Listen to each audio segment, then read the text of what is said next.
Maybe that's fire.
Good morning, loonies in the bin. Hello, everybody. How's it going? Happy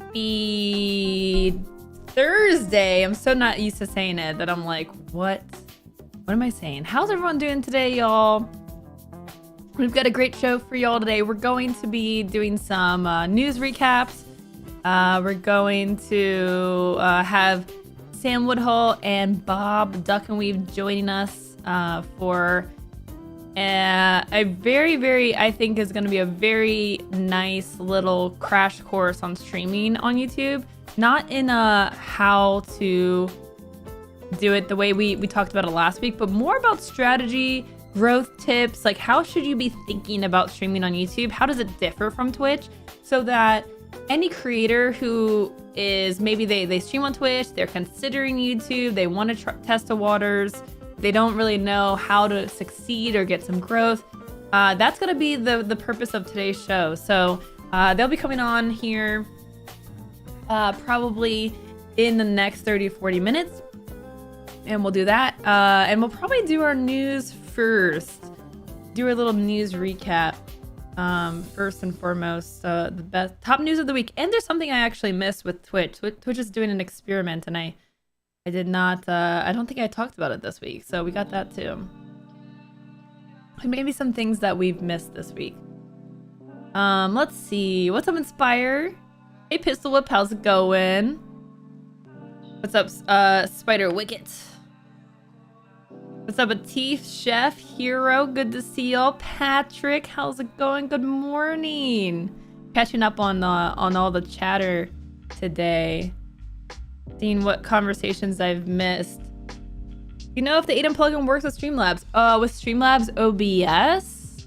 I don't think so, because I think for Streamlabs you need to use their like plugin portal. But I'm sure that ATEM is probably considering like adding a plugin like officially through them, but I don't know. I mean, if it did, I think it would say on their website.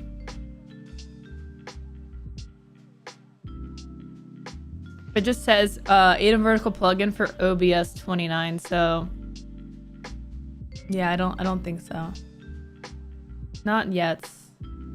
Hey Will, how's it going? How's everyone doing today? How has everyone's week of streaming been? Anyone get into anything interesting? What's up, Cub of Robots? How's it going?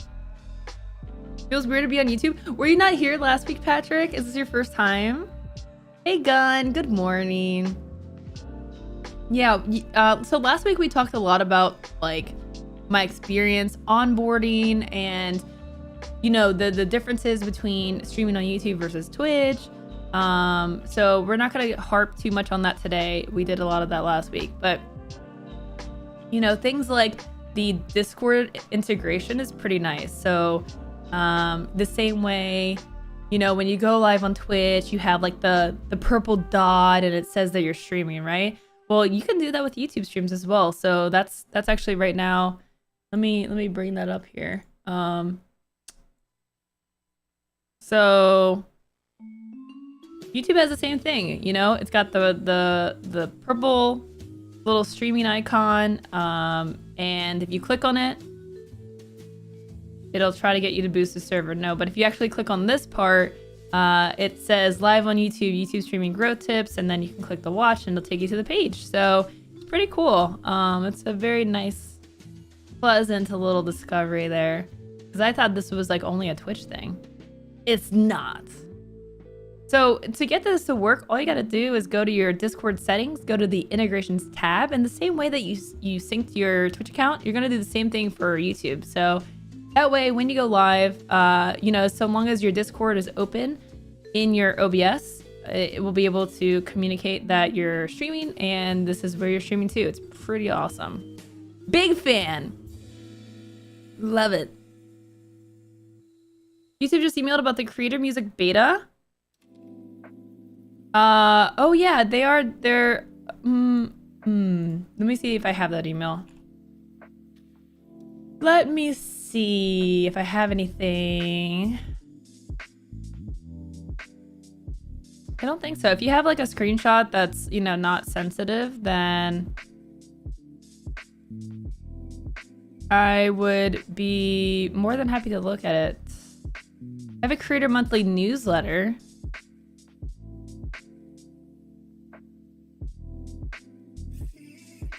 But I don't see anything about the creative music. It's for the music revenue sharing program. Ah, okay. Then I probably would not get a thing for that. That's good though. I mean, that's pretty cool because that's gonna get some good music on YouTube. Now live on your channel. I love that. I love that YouTube sends me a notification that I am live. Thanks, YouTube. Yeah, I know that. I'm very aware. If you go into YouTube Studio, shows up in the bottom left-hand side. Gotcha. What's up, Morg? How are you doing today? How's everyone's morning going? It's been a hectic morning. I'm gonna be using a new. You know how I love to do this. I'm gonna be using a new. What's it called? Like a video conferencing thing for streamers. It's called Ping. I'm gonna try to use it. Unfortunately, I couldn't get it set up the way that I wanted to. Like, I guess, honestly, I've been kind of spoiled by Guest Star, I have to say. Now I'm seeing that Guest Star has some really cool things. And like what I like about it is there's a lot of things you can do behind the scenes before you start streaming to prep for having people on your show, which, you know, I love to do because I don't want to do things live and like have to finagle things. You know, that was kind of the point of Video Ninja and Guest Star in the first place, was like, okay, you know, you don't want to have to crop your Zoom or your Discord every single time. So unfortunately with Ping, it doesn't seem like I can prep it as much, but it's very, like, the quality is very good because it's actually not peer-to-peer. It's like through their server. It's very high quality. And the interface is very sleek, but it's honestly missing some Twitch Guest Star things. Like, I'm not even lying. So we'll give it a shot and see how it goes. And if I break everything, I break everything. And we'll do it live, and it'll be a nice way for y'all to see what Ping's all about. Ping is made by actually someone who used to work at Twitch. So I'm acquaintances with them, and definitely want to use their thing since it was around before Guest Star. It even includes licensable music too, so you can pay the creator to use their music. Nice. That's really cool. That's a huge solution. See, that is solving problems and embracing the music industry. Twitch refuses to do any of that. They literally like have done nothing to solve music on Twitch. They're just like, yeah, well, you know, if you do it, we'll mute your VOD and that'll kind of help sometimes. But they've done nothing to like actually come up with a solution. They just are like, okay, don't play any unlicensed music or any licensed music. It's like, gee, thanks. That's very helpful. Not. Ooh, that coffee is hot. That is like, I borderline just burnt the tip of my tongue. It's very close. So I did post a short this morning as well. I don't know if y'all saw the short that I posted. I was trying to do it before I started streaming, but it was a lot to set up, and I recorded it just like 20 minutes before. And of course, one of the clips that I recorded, for some reason, I was using CapCut, which for those who don't know, CapCut it's actually made by TikTok. And so they have a lot of TikTok's filters. And that's great because if you want to record shorts for multiple platforms, then you can use something like CapCut rather than TikTok, because the problem with TikTok is you can't save the video before you post it. It'll have the TikTok watermark all over it, which is not ideal, especially because YouTube and Instagram will be able to detect the TikTok logo and like demonetize that short or just really not serve it as much because it's like, oh, it's not as valuable, it's just reposted. So CapCut's a really cool tool. It's an app, and it's got a lot. It's pretty sophisticated, honestly. Should use that vertical plugin for OBS. So it's funny because before that vertical plugin came out, I have a profile that's called TikTok, and it is a vertical profile. And I actually was gonna do like a video about it, but I guess I could do it and mention that as like, hey, here's how you like stream vertically, or here's how you record vertically. So yeah, I kind of already had that solution, but the vertical plugin's good if you're gonna record for both at the same time. So I could record, let's say, like something for Twitter and for like vertical at the same time, which is nice. So it's still helpful. But the interesting thing about short form content right now is it's really backwards from like creating, like, you know, advice that you hear being a creator. If any of the mods can update my title, that would be great. What's up, Soul? How you doing? It's really interesting because you can overproduce short form content.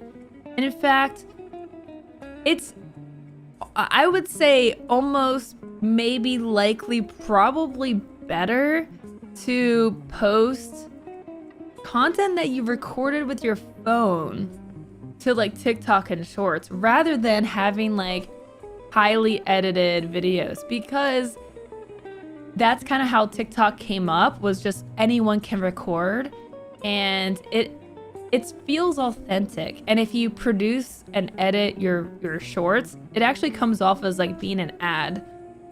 And so I don't know how YouTube compares, because YouTube has that level of sophistication, that platform that already has like high edited content. What's up, Sam? Happy birthday, Sam!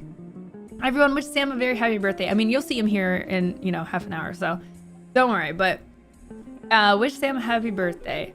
He's spending his birthday with us. Can you imagine that? That's so nice. Hanging out and talking YouTube and sharing trade secrets about streaming on YouTube. So you don't want to miss that. That's going to be coming up. But yeah, so on TikTok, I have found that, like, I've recorded with OBS and I'll have scenes and I'll plan it all out.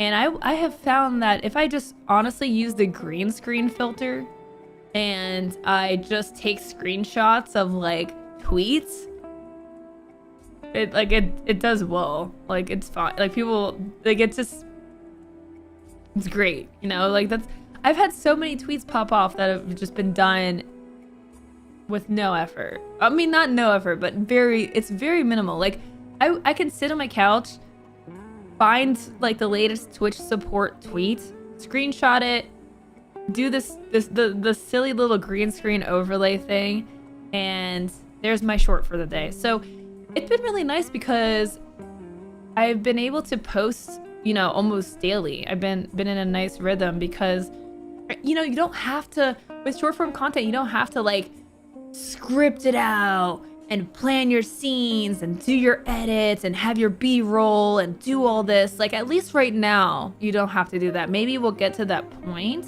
but right now it's all like with your phone, bad audio, like, you know, the green screen is shoddy, and it's basically the opposite advice of like live streaming or creating like a YouTube video. It's pretty funny. I'm like, okay, I mean, I'm gonna roll with it. I'm gonna embrace it, you know? Hey, Joe, how's it going? I spent my B-Day with you too, and all I got was marble cake. Oh, great. Bendix! What's up, Bendix Borg? How's it going? What's up, Osmia? It's not my birthday.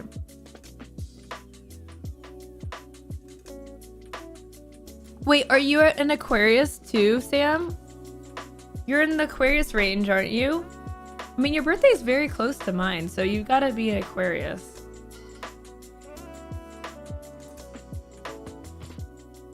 I'm gonna turn the music down just a little bit.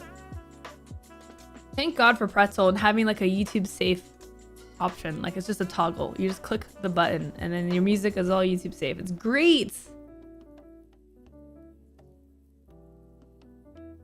Oh, let's see.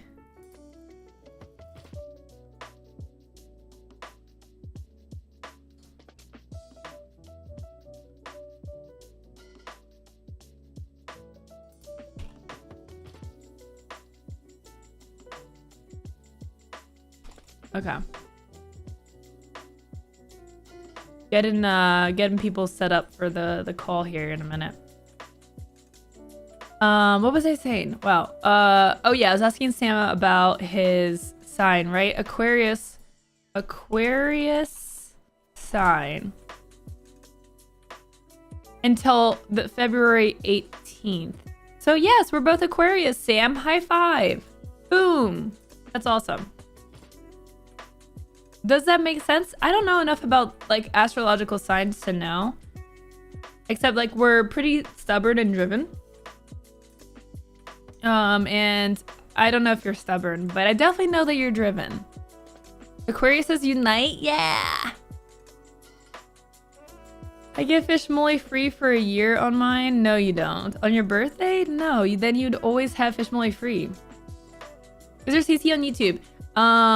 There is, but we don't have access to it because we're doing, oh my God, we're doing normal latency. I didn't change it. Oh, that's why. Okay. Okay. When you hear this, say hello. I'm testing the delay. I accidentally did not change the latency settings. And so it's probably like a 30-second delay even. Delauren with the $5 hairs.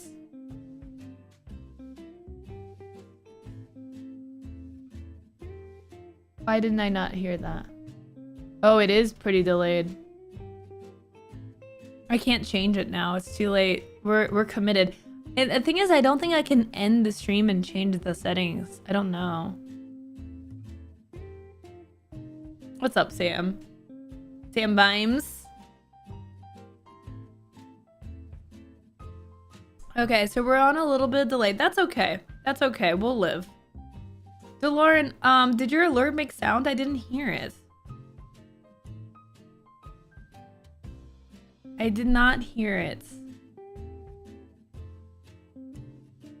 Did y'all hear it? Delauren, Trolauren.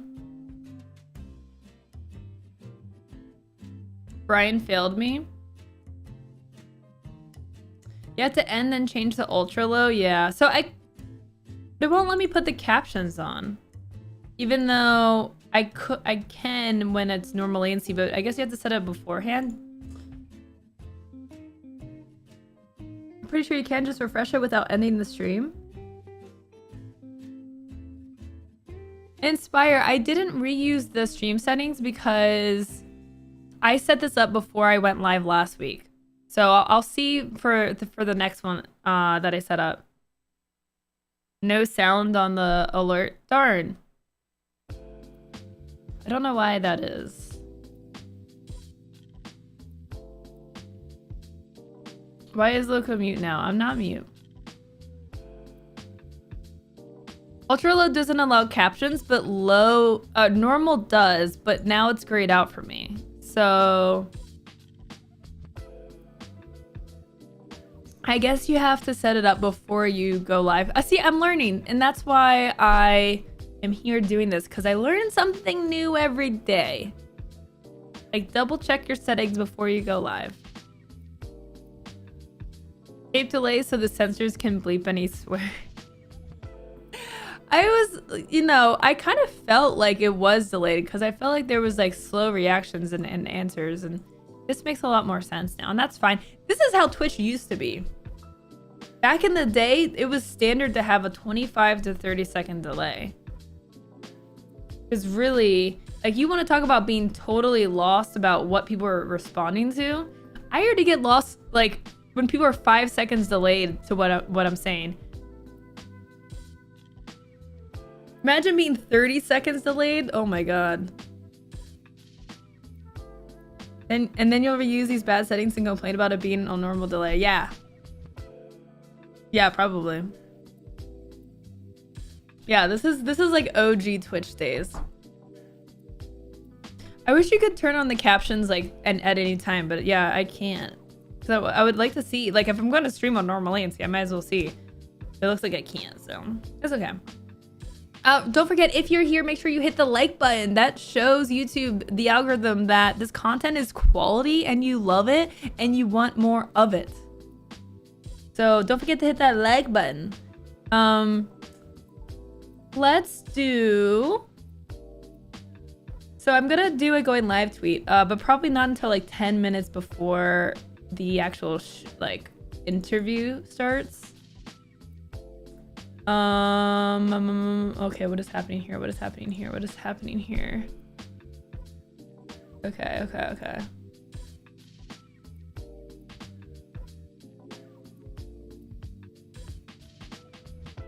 All right. So I got that. Lots of things. Let's recap some news. Brian is broken. Did you just do it again?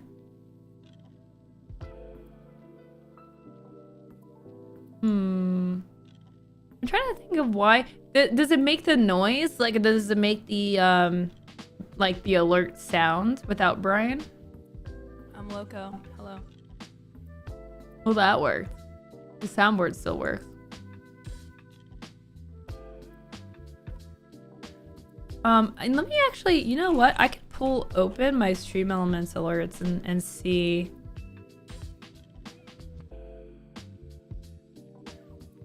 "32-second delay," yeah.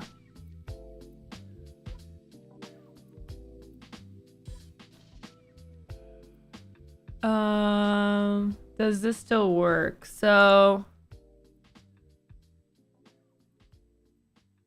there's no sound. Interesting.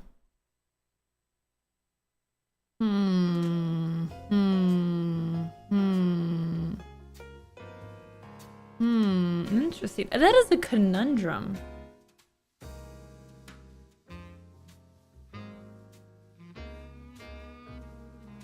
It's not even showing up.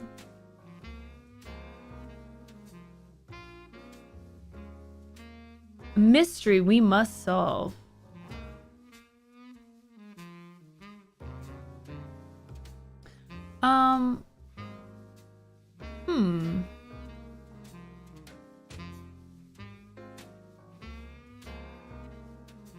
I'm gonna pull open the overlay on my...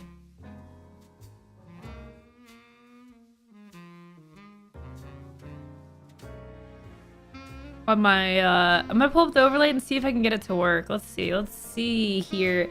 A conundrum. A mystery. All right, let me test.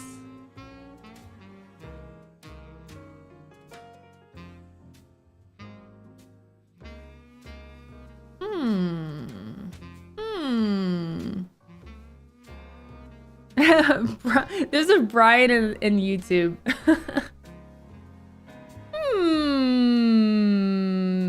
Not had this issue before. Let me see.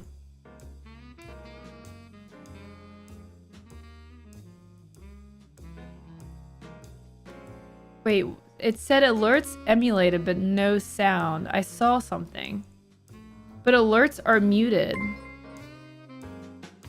Does that alert make a sound? It does. Super chatted $4.99. Does the alert make sound? Okay, so here's my theory is because I'm streaming on YouTube, I loaded YouTube's activity feed. So I have like who subscribed, who super chatted, who joined as a member, and I have that feed, and I think on the other side that those alerts, so I must have muted the other alerts. It must be a Stream Elements thing.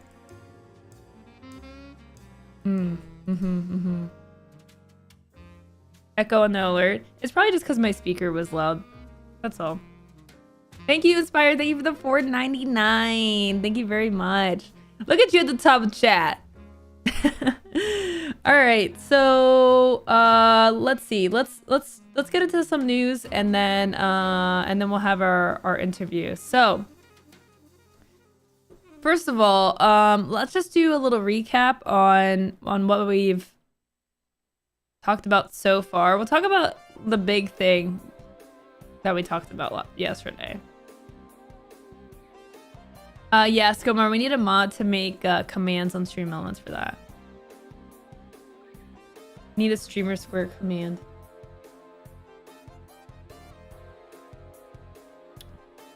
Okay.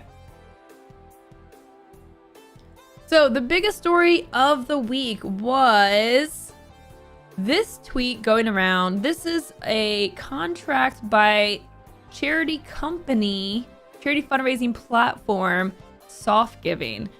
And this is essentially exposing that Soft Giving was taking 50% of donations of fundraising efforts during charity streams. So, and they actually say specifically an example: in the event a charity stream raises $200,000, the donations will be split equally between Soft Giving and the charity partner. Both parties will receive $100,000 minus transaction fees equal to 4%. Obviously, this is like really just unacceptable. There's no justification to take 50% of what is raised.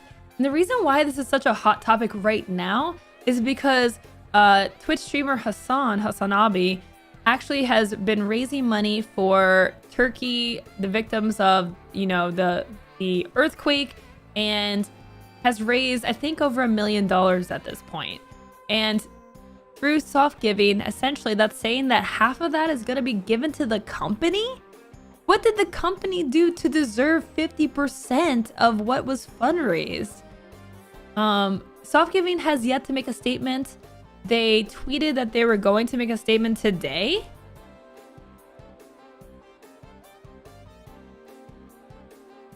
And they haven't said anything yet. So 12 hours ago, we want to address you all publicly with transparency and at a time of day where we can be seen and heard by all to receive and answer questions from the community. We'll be with you soon for an open discussion. We're still waiting for when that is. Not sure when that's going to happen. But yeah, it's really scummy. There's just no justification for this.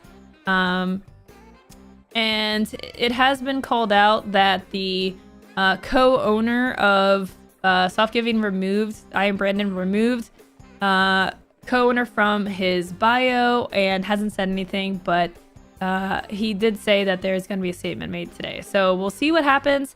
Nothing has been stated, but as you can see, people are really, really upset. Are you, so this person says, are you talking about the one TwitchCon where you use large and reputable charity organizations logos printed across your booth without their permission, even if you were not actively working with them in any shape or form to boost your own reputation? That's pretty bad. Let's see. I hope that as a part of this, you will allow those under contract to speak freely without the threat of legal reprisals. If you aren't willing to do that, at least, I don't think we can fully trust what you say. Would love to see an answer to why charities are being threatened with lawsuits while you're being open. Jason Docton says, I'd love to comment on this, but have been threatened with legal action for sharing my experience. He founded a Warcraft guild that became the nonprofit You Are Rad, helping over 40,000 people get free mental health care.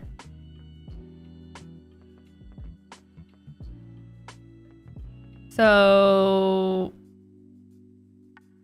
anyways, we'll see what happens. I'll let y'all know, but so far nothing has been said about them taking 50% of fundraising efforts. Yeah, Chef. And he's been co-owner for like several years at this point. A lot of people didn't know that. Like some people were asking me if that was a recent thing or what. And I'm like, nah, he's been co-owner for like several years at this point. So not good. It's really not good. I mean, I don't know what can be said to just, like I said, I don't know what could possibly be said to justify taking 50%. Like, I feel like there's no excuse. Even if you can say, okay, well, we do all this stuff and we have this infrastructure and we pay these people and we do the prizes, like, then you charge like as a service, you charge like a flat rate based on how much it costs. Like, you don't take 50% of whatever is raised. I mean, do you care about raising money for charity at that point? Like, I don't understand. It just does not make sense to me if you're genuine about raising money. And it just doesn't feel like it's a genuine thing at that point. And yeah, soft giving is not a charity. They're a business, so they have to be profitable. They want to be profitable. They profit from this. And while there's not anything wrong with that because they're providing services and technology and connecting charities to streamers, taking 50% is way too much.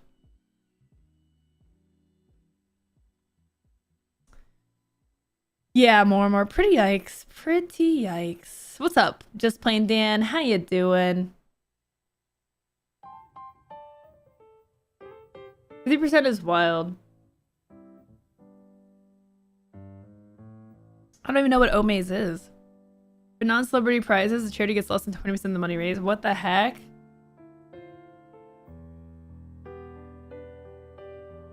And yeah, it's gonna be soft giving needing the charity after this. Yeah, I don't think anyone's gonna really be charitable concerning soft giving.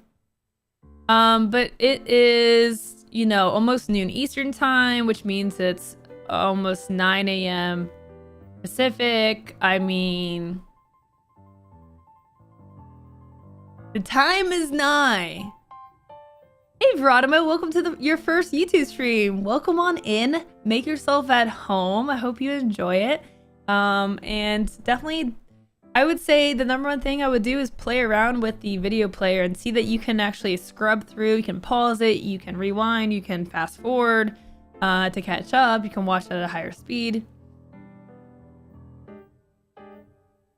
Oh, gotcha, just playing Dan. Gotcha.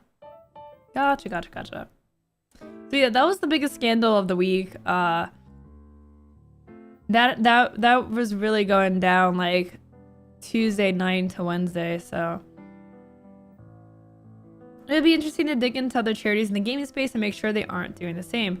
Well, so there are some resources. So again, soft giving is not a charity. So, you know, the creators that have raised money using soft giving did not know that this was happening behind the scenes.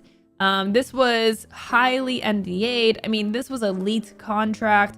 And this has been like, they've been operating for years at this point. So, you know, they've been able to keep this under wraps, which is really surprising.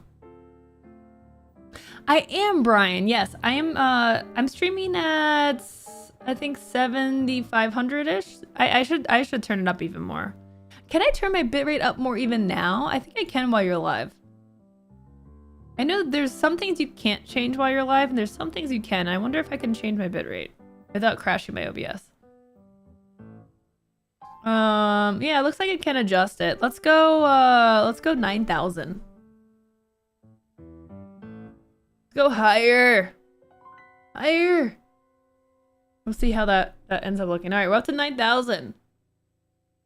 So crisp. Keep forgetting to change to live chat. Oh yeah, maybe I should do that too. There's live chat and there's top chat. Y'all probably only really need the top chat. I don't know if live chat is missing out on anything. I think it's just like bot stuff or spam that comes through. But probably for me, it's good to see everything, I think, so. Hassan addressed it too. He said for his fundraiser, they're only taking a processing fee and not 50%. That's good. I mean, they need to remodel their entire structure. It's looking very compressed. So should I go back down? Is it too high? It's over 9,000. So part of the 50% was used to pay streamers for charity campaigns. I think at times, yes. Not all the time, though. Like, streamers will raise money without... Most streamers raise money without any financial compensation. But I know the sock giving has paid streamers in the past. Usually, from what I had seen, it was like a flat, like, hourly. But I actually was told that they would pay people percentages of what was raised, which is, to me, just unacceptable, you know? Looks great here. Nice. Stream looks good. Awesome. Frostbite! Oh boy. Frostbite has found the YouTube stream. Frostbite has figured it out. Oh boy. It looks compressed compared to Twitch. Maybe maybe I didn't change the video processing CPU-ness compared to Twitch. Like, maybe I made an adjustment that I didn't apply to this one. I'm streaming on medium. I don't know.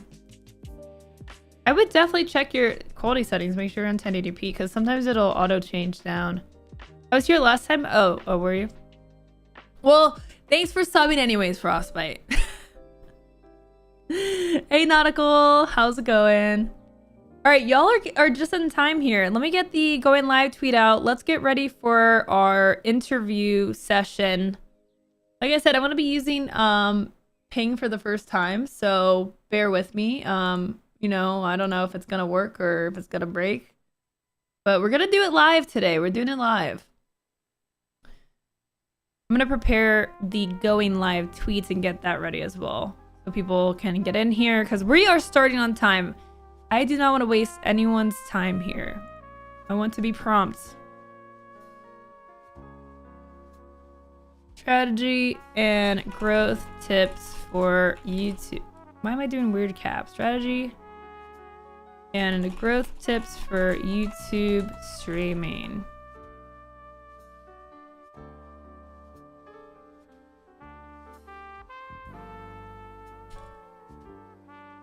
Don't miss this segment. Oh my god, I almost linked my my Twitch. I don't even know what the link is to this YouTube video. Let me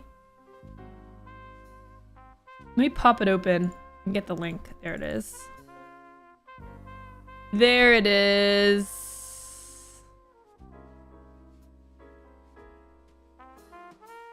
Yeah, I don't know. The quality doesn't look good. I think King Solar is right. The 1080p is not looking good at all right now. I'm gonna go back. I'm gonna turn the bitrate back down just to...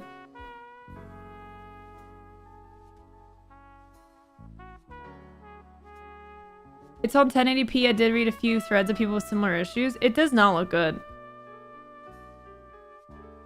I mean, King Solar is right. Now, has it always been that way?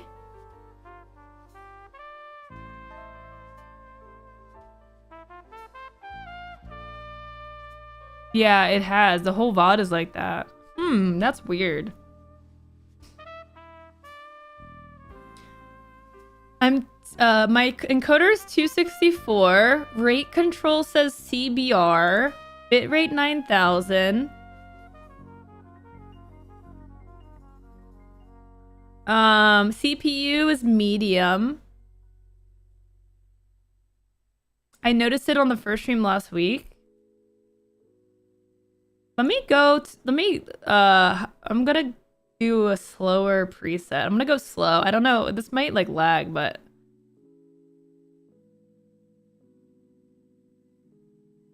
let's see how this goes. This is gonna be more on my CPU, but maybe it'll increase the quality. Did you know you have an always live YouTube URL? Oh wait, do I? Really? Is it /stream/lot? No, right? What is it? Stream looks great on Apple Watch. Thank you so much. That is so helpful. Does it look any different? Does it look like it changed at all, chat? I'm gonna look at this as well. Now I'm getting distracted, but I don't want the quality to be poopy. You have a graphics card? Why are you using 264? My graphics card is like a 780. It's not good. This is what I'm talking about. I need some upgrades. No, it doesn't look any better. Looks the same to me. Be using GPU as much as possible. I cannot use my GPU. All right, I'm going even slower.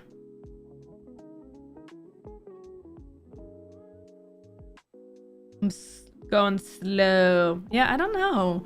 Did it look bad last week too? It's so weird because I'm definitely like, it should be better than, at least it should look better than Twitch. Time for some new goals for scary game events.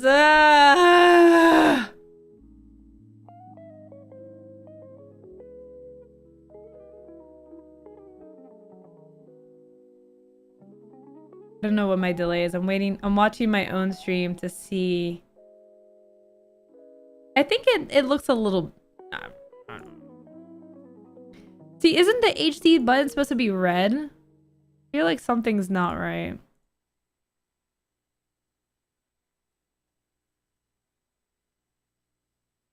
It's pretty blocky pixelated compared to last week. Last week it looked good. Really? It's bad compared to last week? That's so weird. Because I don't know what could have been different. I made it! It's Bantle! What's up, Bantle? Gosh. Okay, I'll just talk to Sam about it when I have them on. Anyways, we're 2 minutes out, chat. Let me run to the restroom really quick. No words on stream. I'll be right back super quick, and then we'll get into our interview, okay? And we'll just have to make do with this, I think.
Alrighties.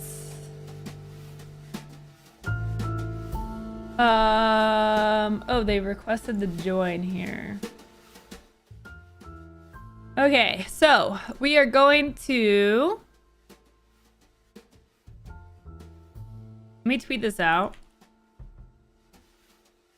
See, now I'm all like thrown off because I don't like when the quality of the stream is not good. I don't like that.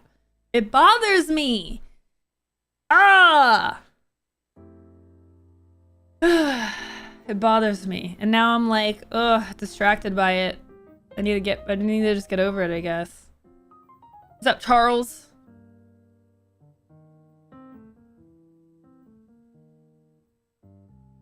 Okay. Going live tweet is going live.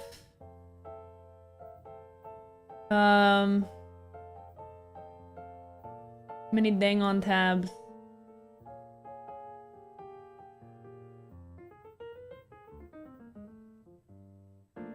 Alrighties.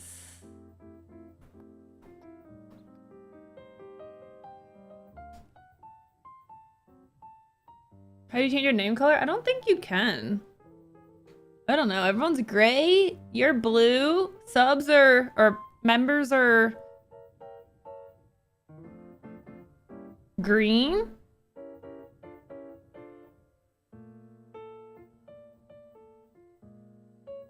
Okay. If you want to retweet the daily going live tweet and oh, oops. Shoot. I guess you're not gonna get candy. Oopsies. I made a booby. I tried to chat and now it's making me sign in and oh my gosh. Why are you doing this to me?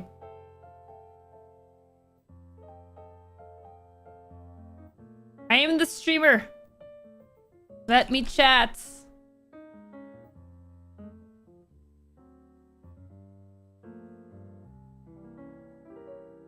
That doesn't look right. What? Oh my god, I'm gonna lose my mind.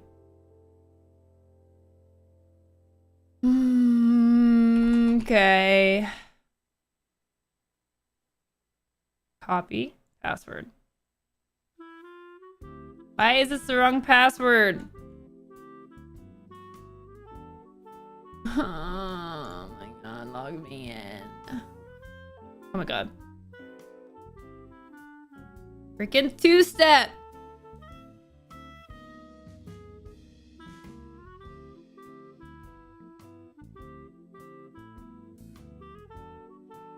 I just want to get my chat back. Oh my god, now the stream is loaded. This is so... Oh my god, this is so broken. Stream elements, like chat, just totally broke. It's so busted. Oh my god, I hate everything. Okay, well, I guess I won't have chat on that screen. That's fine. That's fine. Alright, here's the link to my tweets. Thank you. I will mod for myself today. There's the link. Feel free to like, comment, retweets, whatever you want to do. Okay.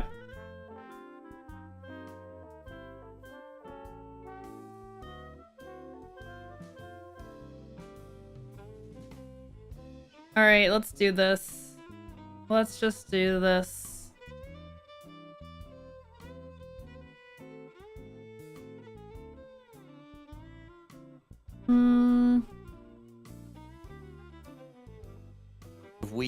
Hello. Hello. You're live, but not on the screen yet because I want to try to. I guess I can just embed. Let me close my door and I'll just embed the whole thing. One sec.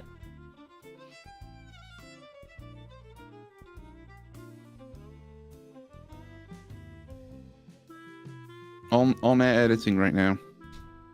All right.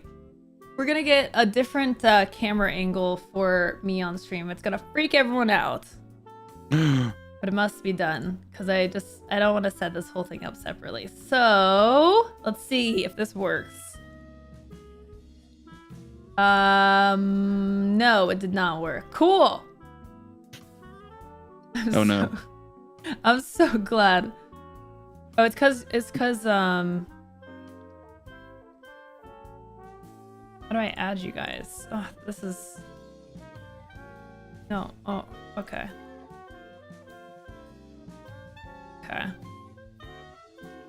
Okay. Is that audio coming through, by the way? Apologies. I realized. Yeah. I don't hear it. We can hear. I think it's, his son is playing loudly. I don't hear that. Oh, There it is. There it is. Hey, okay. Yes. We did it. We're all shut up. I'm here. I'm definitely here. hey, oh wow, that's awesome. Oh yeah. There's an echo. Let me do it this way. Okay. Now there should be no echo, right? Test. No, now I can't hear you guys. Oh wait, no one was talking. Hello? Yes. Oh, we weren't talking. No. I thought it was your echo. Just waiting patiently. Okay. I thought it was your mic was an echo. Okay. The last thing I want to do is want to add YouTube chat on the scene so that chat can have their claim to fame. Let me do So that. climb, I'm on TV. Oh yeah, by the way, we were talking about this right before I brought y'all on. Why does my stream look like crap on YouTube? On YouTube right now. Yeah. What's your bit rate? 9,000. Over 9,000. It might I be. run 6,000 and mine definitely looks crisper. Yeah, I don't know. Yeah, I don't know why. why it looks like poop. I don't like I'm gonna it. reload the stream real quick.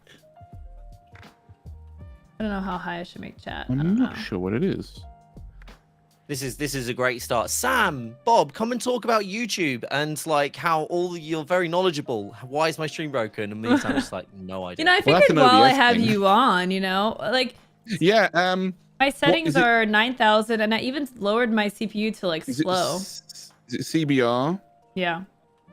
I might need to take a closer look at that because that might be a. Are you using a GPU renderer or? No, I'm using X264 Okay. because I'm not sure why. I had my graphics card is like a 700. I can't even get the NVIDIA eye contact installed because Oh no. yeah, it's I think I might need to like Sorry, my lights are going nuts behind me because somebody gifted 10 subs. I apologize for that. No, don't apologize. It's your birthday. Happy I know, birthday. it is my birthday. And So also, thank you. I don't know if appreciate you that. missed this, but we're both Aquarius. So that's pretty cool. Oh, are we? Yeah. That's awesome. Yay. Bob's the only one Yay. left out now. He's just. I was going to say it. but, What's like- your sign, Bob? Say again. Oh boy. What's your astrological sign? I'm a Virgo. I don't know what that means. I don't know why I asked. Let's gang upon him. Me Gang upon him. neither. I don't know anything just about I'm that. a Virgo. Like that's the extent of my astrological like prowess is just I'm a Virgo. Well, there you go. That Yeah. means nothing to me. I'm like, okay. I know my sign and I know Cancer because my partner's Cancer. So Gotcha. those are the only signs I know. That's pretty much it. But anyways, okay, so let's get down to it. I want to kind of do a little crash course about Booker is breaking into my office. Hi, Booker. Just in time. You know something's happening. Hold on, let me close my door. Sorry. Hi, Booker. He wanted to be in on the action. All right. Booker is here. So I wanted to really talk to you both because y'all have been streaming on YouTube for a little bit of time, right? Like, tell me about your experience on YouTube streaming. At least, yeah, specifically streaming. Bob, I think you are probably more qualified in this area because you've been doing it a little bit more than I have because I've been kind of on and off streaming on YouTube for a little bit. So you've obviously do it a lot more across.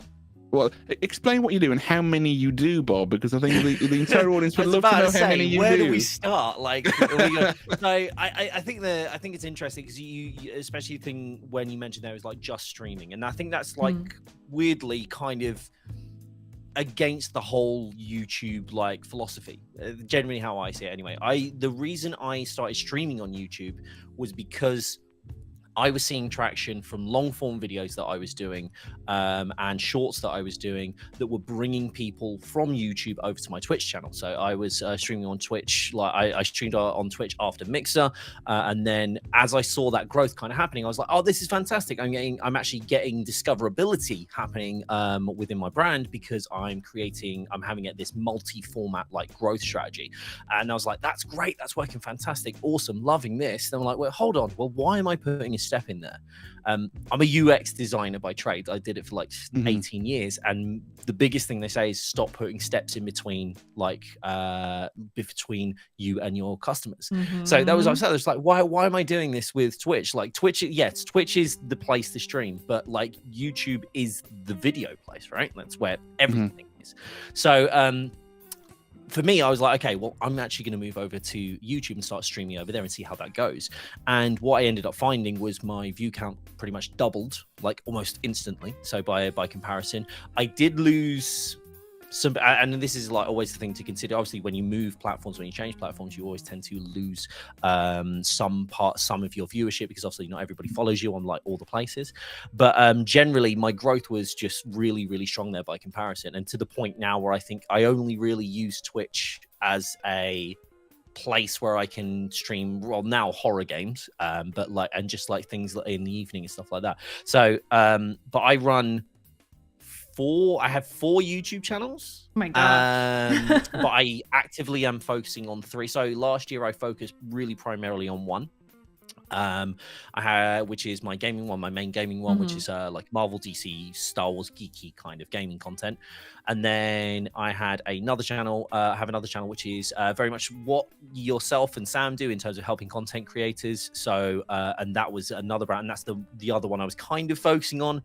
This year, I'm focusing on an FPS channel, that creator help channel, and my main channel, as well as a React channel that's kind of at the side, which I'm hoping to grow in my spare time, which we all have so much of. Like, it's just plentiful. More content. It's like, oh, I'm going to sit down and watch some anime and relax. It's like, wait, I could make content out of this. I know, right? Oh, gosh. Everything's content nowadays. Right? So, but yeah. it's really tough to get out of that mindset, but also with the live streams though, are you like, you're doing like, how many are you doing? Because you put your thing up, but what with like live streaming specifically, what's your like? So I stream 5 days a week, but on 2 of those days I do 2 streams, so I do split streams. So I do a minimum of basically 4 to 5 hours of streaming, and a maximum of around about 8. The reason I do that is because I want to do so many different things. It's because I want to do like that variety thing. It's not a thing, and I wouldn't actually recommend it to anyone if I'm being brutally honest.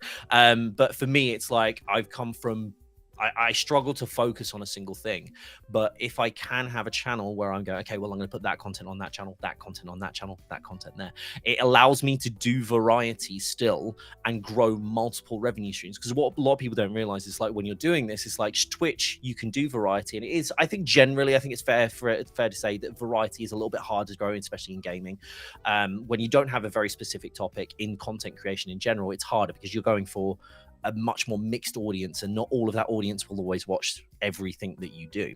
Yeah. So weirdly, it has like, there's almost like there's tends to be a kind of detriment there to going, or this perception of a detriment when you're on YouTube, which is, oh, well, I can't do variety. It's like, well, you can, you just do it in different places. And it was like, oh, well, I have to get partnered on multiple channels. And yes, but every single one of those channels is then its own revenue stream. And if you have that discoverability and success through that, that's way more different places that you can do it, and the chances are you're probably getting that more from ad revenue, which isn't reliant on other people's like generosity, which again is just much more controllable by you, right? So gotcha. So you have like pretty much very extensive knowledge with actually live streaming. It's interesting because, you know, you mentioned that you stream like every single day for, you know, large amounts of time, and I really want to compare the experience or even the strategy of thinking about streaming on YouTube compared to Twitch, because a lot of people say, oh, there's no discoverability, and you know, on Twitch and YouTube, and you know, because there's no traditional directory on YouTube. Sam, what about you? What's been your experience streaming on YouTube so far, and how does that compare to Twitch? Like, why stream on YouTube, or why do you stream on Twitch? Because I know you still stream on Twitch a bit. So yeah, well, actually, after today, I'm probably going to be streaming less on Twitch. I've been kind of making a shift towards kind of what Bob said earlier about kind of expanding the monetization of the channels that I have. So I have a few channels. I have 3 channels, but I don't really bother with one of them. One's like a vault, so like an archive channel. my second channel, I'm focusing primarily on doing what I'm doing on Twitch, but over on YouTube. So just pop-up streams, clip content from the streams and things like that, like gaming related stuff or design related stuff. And for me, the reason why is because I feel like on Twitch you get to a certain point and that's it, and you can't really get any further than what Twitch gives you and kind of what you are able to do on Twitch. Whereas on YouTube, I feel like it's a lot more. There's a higher ceiling. There's more achievements to, like, you know. There's more. You can grow an audience. You can expand that audience. You can do a lot more. There's more opportunities to work with other creators, in my opinion. And so what I wanted to do was I wanted to move my Twitch streams that I'm doing right now to that second channel. Now, the reason why I'm doing that is because I do stream on my main channel, but the content that I normally would do on Twitch, I don't think, like gaming stuff, wouldn't necessarily work on my main channel. So I'm kind of deciding to split that and make more focused streams on YouTube, make more gaming related stuff, and kind of pop-up streams, like reactionary streams on my second channel. And right now the experience for Twitch, I will say, is easier if you don't really care about kind of, how do I word this in a way that makes like sense? I'm going to say it the way that I'm going to say it, but it's just going to be like, it needs work. But it's like, it's easier, it's more accessible to grow on Twitch if you're not interested in growing that fast or growing at all, in my opinion. You press go live and you're live, that's it. Whereas on YouTube, there's a method to the madness in, you got to do a thumbnail, you got to do a title, you got to think about kind of the content you want. It's a bit more formatted, a bit more structured. And so I like that side more personally. I like having, all right, this is the plan for this stream, this is the plan for this stream, this is the plan for this stream, because I don't know, it kind of personally gives me more focus, and I think I can go, right, I know what I'm going to do this stream. I'm going to try and aim to get content for a gaming video that I want to make, and so that's what I'm going to do this stream. And I know that on my main channel, if I'm doing a thumbnail stream, I know that's the content I'm going to be doing on that one, or an editing video stream will be on my main channel. Everything else will be on the second one. And I just like having that diversification, the ability to then potentially monetize that second channel, because I'm not having to ask people for subs. I'm going to rely on XYZ from people. It's, again, like Bob said, it's like it's about the ad revenue at that point. It's like just having an extra income source. Gotcha. Speaking of ad revenue, you know, for those who may not recognize Bob, you might recognize the tweet that went around that we talked about a few weeks ago that was comparing Twitch and YouTube revenue, and it got a lot of opinions on that, for sure. Bit of attention on Twitter. What? A lot of people had opinions. That doesn't sound right. So tell me about that experience. You know, what it's been like monetization wise, you know, comparing Twitch to YouTube and the ad situation. Well, that post specifically was really interesting. Actually, I might even like grab it up. But basically, I always found when I put that out, and I've learned this on Twitter now, and I guess social media advice for anybody who wants to listen: don't ever make statements on Twitter. Ask questions, because if you ask a question, you can't get in trouble. You're like, I'm just asking. But when we talked about when we're talking about the ad revenue, there, it's really interesting to see how people's opinions kind of differ and how they approach things. But one of the key things was actually it wasn't even ever about for me at least, it wasn't ever just about the ad revenue. The ad revenue was really great on that stream. And in fact, I had a load of people going, oh, well, you'll get more subs on Twitch and then you'll end up making more and all of this sort of stuff, which is really great to kind of go, okay, yes, let's compare these things. And I was always happy to have those discussions.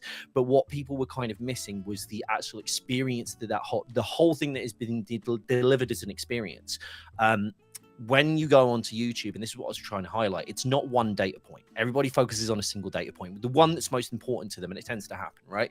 Okay, well, I said YouTube versus Twitch, and everyone went, oh, it's YouTube ad revenue versus Twitch ad revenue. It's like, no, it wasn't just that. It's literally the ad experience. Like, what's the difference between the two? Like 13%. Let me grab this, actually. I put it on stream so people can follow along, too. Okay, I for some reason I'm not live. Then let me refresh so I can. Oh, I've got a Lucas Aid ad, which I can skip. There we go. Okay, there's another one okay, after it, but that's- still. But in terms of when we were looking at the data points, it was more about the fact that going, okay, well, here's the ad revenue over here for a month, and there's the ad revenue for one stream. Again, it was my best stream, and there was a lot of people going, oh, well, you had more, like twice as many views on YouTube that you did on Twitch and all this sort of stuff. And everyone was like, well, that obviously makes sense. If you double the other one, then it's not that much of a difference because YouTube's always going to be higher. I'm like, well, number one, yes, YouTube is always going to have a higher CPM because they have a better ad like serving platform, right? They just do. They can target, whereas Twitch is kind of like, ad, and everyone gets it. Because I honestly, if I have to hear about her getting the job one more time, I think I'm going to blow my brains out. You all know the ads. But for me, it's like you actually get like an actual targeted ad experience. So for a user, it is a little bit better. Not a lot of people care about that, but personally, I like not having to see the same ad all over and over again. The fact that only 13, because I enabled all types of ads for that stream, and I always do for all my streams, though that was the ads that it served for me. I pressed one button every I think it's like half an hour that I was doing it. And I actually, weirdly, and we'll go into that on the next bit, I actually didn't do 10 minutes worth of ads. I overestimated on YouTube because I thought if I put 5 minutes, which is actually close to what it was, people aren't going to believe me. So I'll double it just to go, okay, just to like kind of exaggerate that I did actually run 10 minutes instead of 5. But 13% of those ads, and everybody on that stream got, they didn't, they like literally only 13% could had to sit through all of those ads. 13% of the ads were not skippable, as opposed to on Twitch, 100% are not skippable.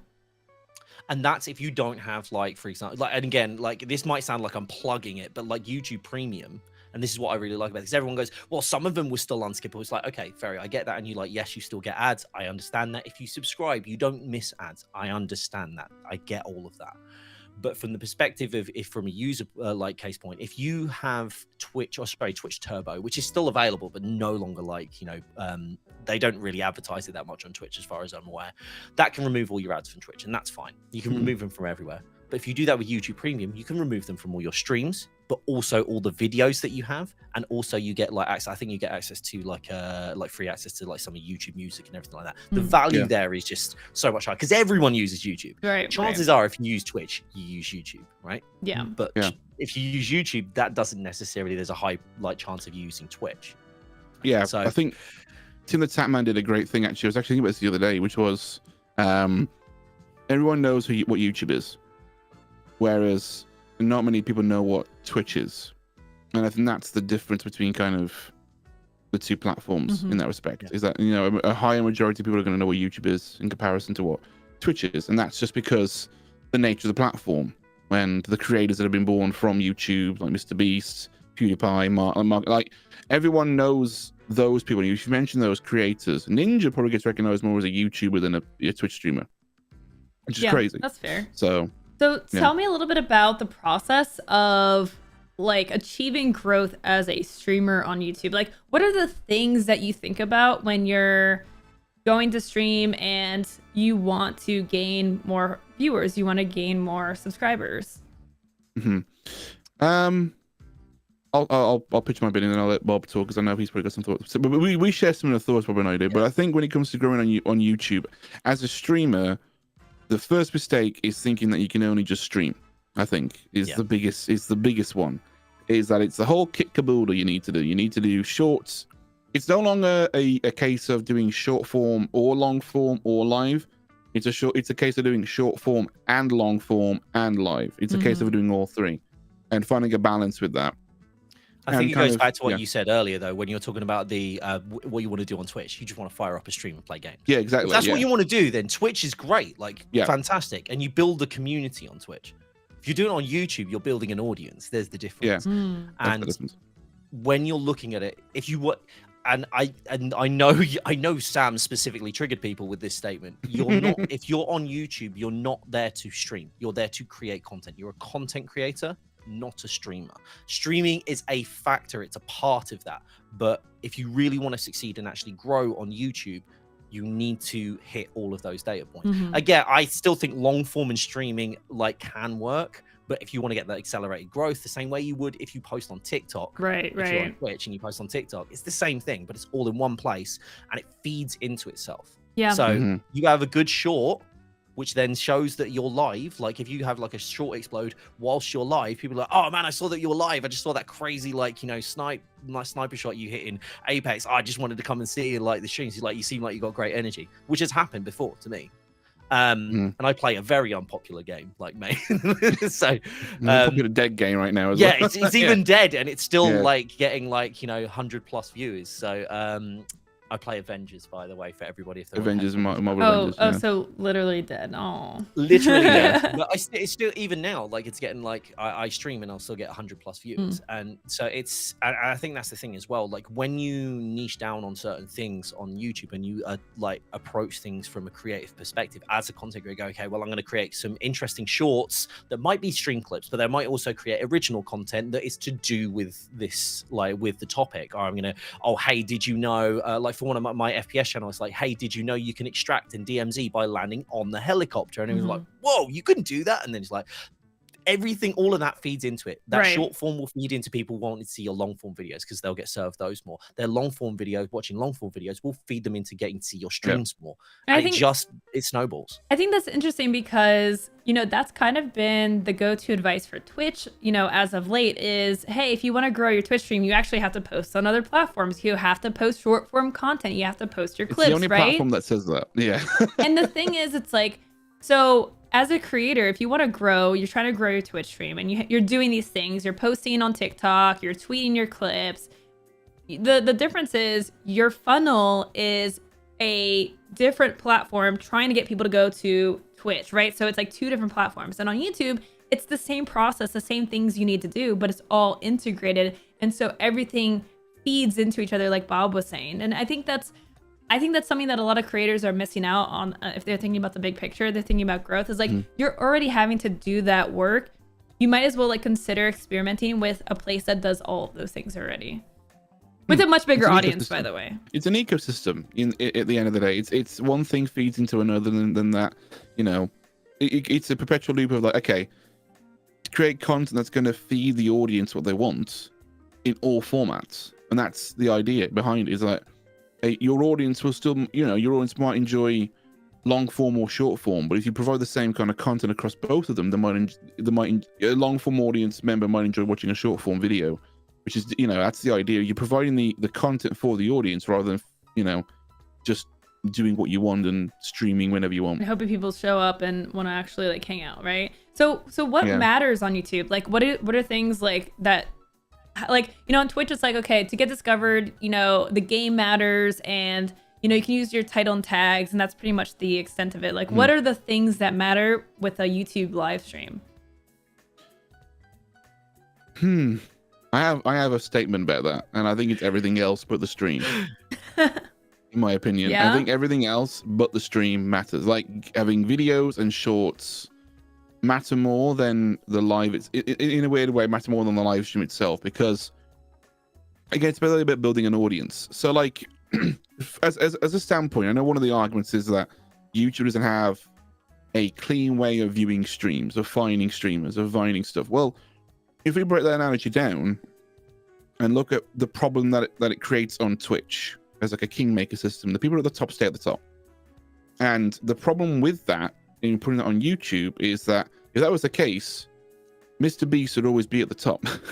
Like no one would ever see any potential growth past that. Right. So if you want to compete against Mr. Beast in the same way, feel free, go for it. Like I don't want that system on YouTube. The difference between Twitch and YouTube is you're not finding streamers, you're finding creators, and they are given to you. You don't look for someone to watch. You are providing things based on what you enjoy. The algorithm, you know, the recommendation system knows what you want to watch based on what you previously viewed. Is there a ghost in your house? Yeah, so something just fell off there. I was like, okay. And so like when it comes to YouTube, you got to think of it in the sense that so the title and thumbnail are crucial in any particular sense. You know, like the title and thumbnail are crucial. When it comes to I don't know, maybe Bob, you'll be able to kind of give more into this when it comes to gaming specifically. But as in the game really matters as like a category you stream in. It's just about the title and thumbnail and what the content you're producing. The game doesn't really make a difference if the content makes the story work, if that makes sense. Is that, like, I agree with the premise there, but Yeah. I think it does. So it's the same thing with everything, right? You've got to enjoy. First of all, you got to enjoy what you're making, right? If you got to enjoy the game. If you don't enjoy the game, this is going to be the first thing. But you've also got to look at how, like you say, it's about how you attract someone from that point. This is where discoverability comes in, because Twitch, you've just got your stream going on, anything could be going on, unless it's something like really out there and like really in your face all the time on Twitch. You're not going to notice somebody else there. Everything kind of boils down to, oh, like, does my screen look flashy all of the time? Like, well, no, I'm playing games, so it's probably going to look relatively similar to those 70 other people in this list. YouTube doesn't have that. YouTube's like, here's an opportunity for you to grab someone's attention. That's your thumbnail. Attention. The title is going to filter not only just to grabbing their eyes, but also into the algorithm around what you have searched at, what you've looked at, and what you've engaged with. So it's not just looking and going, wall, pick one, like, which is fine. Like, that's how Twitch has worked for now. And if that's how you want to do it, and you want to go, you just want to hope that someone's going to scroll down from like 20,000 viewers down to here, or if they have the setting to not be viewers high to low. But then you've got the other opportunities, which is going like, well, hey, you're interested in Apex. Hey, here's someone who's doing Apex. They did this really cool piece of content on there, whether that be a short, whether that be like, say, if you're watching shorts and you're already going through Apex shorts, you're like, oh, I really like that Apex short. That's you telling YouTube what you want. Then YouTube goes, oh, you like that? Hey, you might like this. And that might be someone sat there with five viewers or 2 viewers or no viewers. Like, it might just, and they go, okay, let's go check this person out.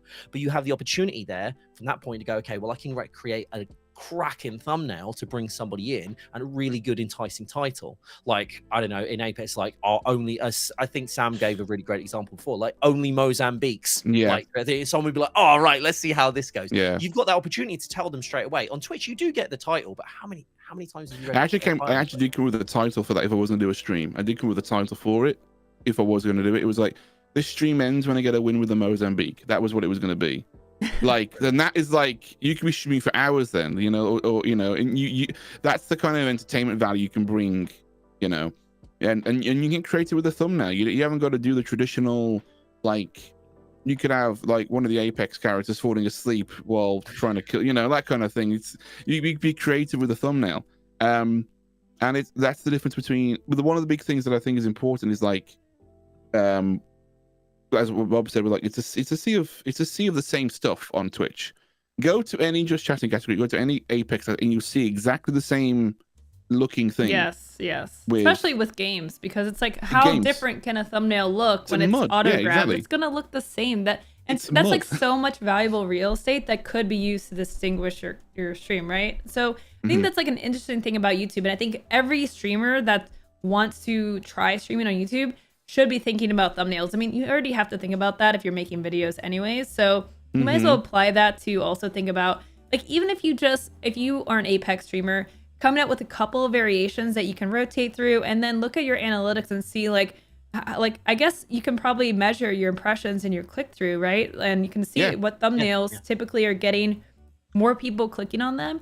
Keep trying those, maybe even mess around with that thumbnail to see if it can pop more, and just constantly try to perfect that process. The thing is as well, once I think we're going to say the same thing, and that is, once that stream ends, it's there forever. We're both going to say exactly the same thing. So like that, like the evergreen nature of YouTube is about evergreen. Twitch is about kind of in the now. It's like, and that's the difference between how long do like lives stay on Twitch for now? Is it like 15 7 days? 45 and it's days, like, I think. And that's range. Like, I think when you did that the graphic, Bob, for the ad revenue, the Twitch stream that he went to talk to didn't exist anymore. Like, all that metric, all that data was like, because it disappeared. So like, the longevity of keeping content around is much more. It's just always there on YouTube, and you can take that make that your advantage. You know, like, a live stream from 6 months ago could still be making you money, which is insane.